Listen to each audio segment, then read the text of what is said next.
Hi, I'm Neil of Team Teacher, teaching, living and raising a family in China.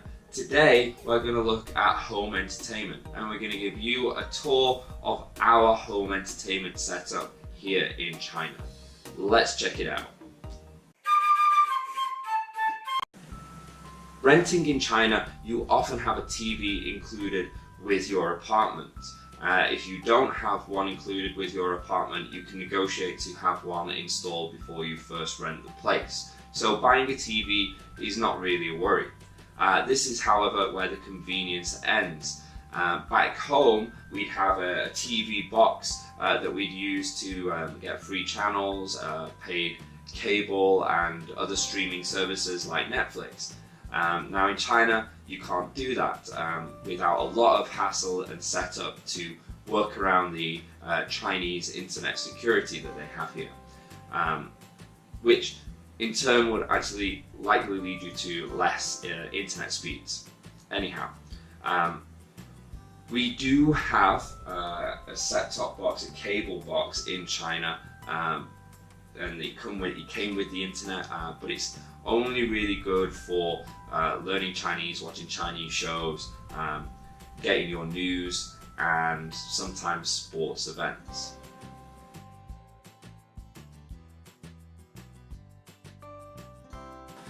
So in the past, we would use our laptop to connect from HDMI to the TV. And we could play DVDs or downloads of TVs of movies, and there are streaming sites that work without VPN, and we'll put links to those in the description box below. However, the issue with this particular setup was that means that the laptop is no longer portable and it's tied to one place, which is not ideal for everything that we want to use with that PC. So what we did is we bought a computer stick.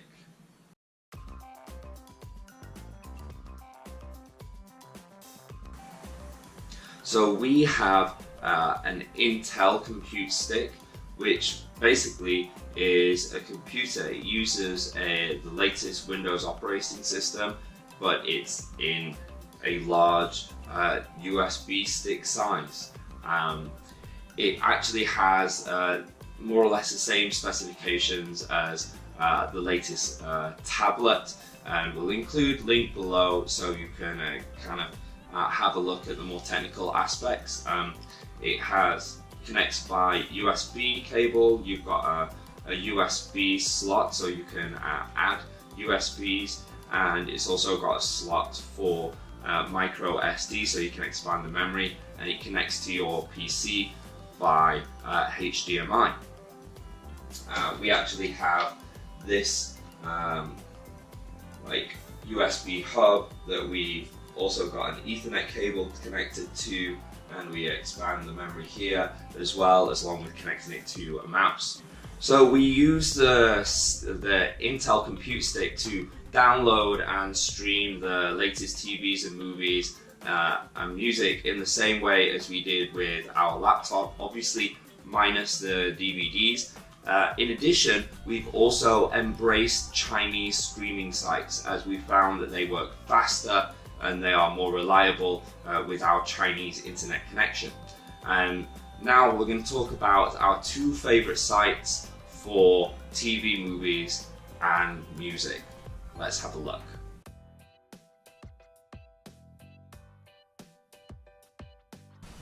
Back home, we'd stream music using Spotify or Pandora, but they aren't available here or they're difficult to access. So what we use is QQ Music. So QQ Music is just like Spotify or Pandora. You can have a wide access to a range of songs, albums and genres, and you are in China, so that often means you have free access to many of the stuff that you'd have to pay for back in the West on Spotify and Pandora due to different licensing laws. So you can just go to search bar, type in English, We've been listening to Christmas music recently over the holidays, and it was very easy to find, and you can just search in English and find the latest artists and albums, and you can even create playlists quite simply.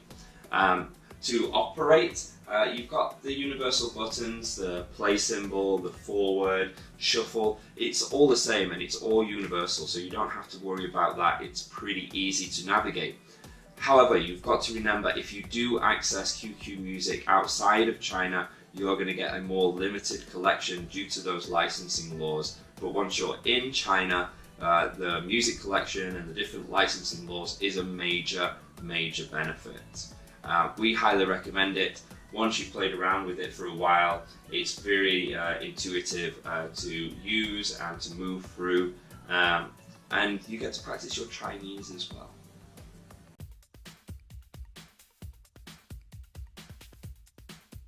So back home, we'd stream TV and movies a lot of times on Netflix or Hulu, but they aren't available or are difficult to access here in China. The good news is that in China they offer a lot of different varieties of streaming sites, especially for TV and movies, such as le.com and VideoQQ.qq.com, iQIYI.com, and Youku.com, which is where we watch the latest Sherlock episodes, all in English with the Chinese subtitles. You can often watch movies and TV episodes for free on these different sites, with the caveat of sitting through like a 30 to 60 second trailer or so. However, we didn't want to do that, so we went ahead and we actually bought a subscription package with iQIYI.com, which got rid of all those trailers and allowed us access to VIP areas.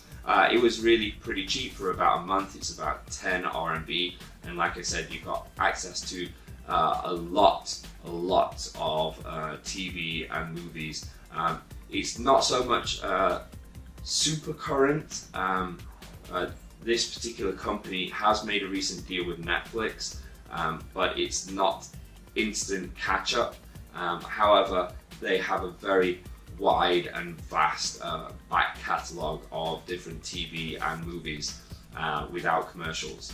And you can even download them on the go. Now, the site is all in Chinese, but like I said, it's pretty easy to navigate. If you have something specific in mind, like if you want to see something by Netflix, you can type in English in the search bar and it will bring up selections for that. It's very easy to actually pay for it as well. There's an icon. If you go back to the home screen,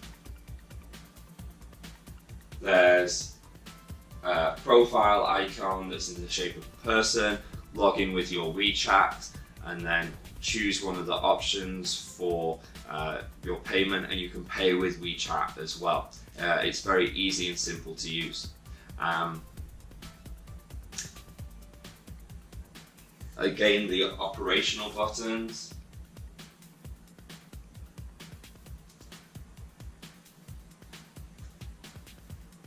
So back home, we'd stream TV or movies on generally Netflix or Hulu, but they aren't available or quite difficult to access here in China. Good news is that China offers a wide variety of different streaming sites for you to watch your TV and movies, such examples as le.com, VideoQQ, v.qq.com, iQIYI.com, and Youku.com, which is where we watch the latest Sherlock series for free in English with Chinese subtitles. How do you do that? You can actually often watch movies or TV episodes for free. The caveat is that you often have to sit through a 30 to 60 second trailer or ad for you to be able to do that. Now we watch a lot of TV and movies as we're home quite a bit nowadays with the baby on the way. So we didn't want to do that. So we bought a subscription package with iQIYI.com. It was about 10 RMB, but it removed all those commercials and gave us access to a larger variety of TV and movies in the VIP section. Now,